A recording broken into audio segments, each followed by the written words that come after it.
Gaza വൃത്തിയാകണമെങ്കിൽ ജനങ്ങളെ മാറ്റണം, അഭയാർത്ഥികളെ Arab രാജ്യങ്ങൾ സ്വീകരിക്കണമെന്ന് ട്രംപ്. വാഷിംഗ്ടൺ.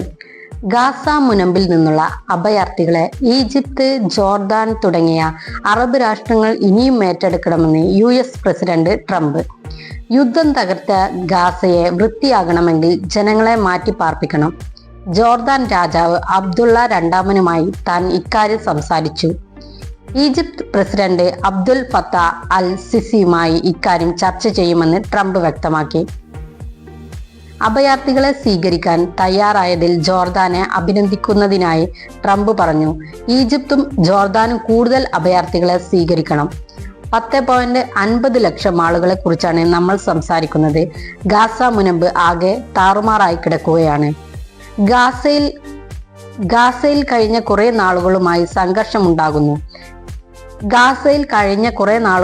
സംഘർഷമുണ്ടാകുന്നു. ആകെ തകർന്നടിഞ്ഞ അവസ്ഥയിലാണ് പ്രദേശമുള്ളത്.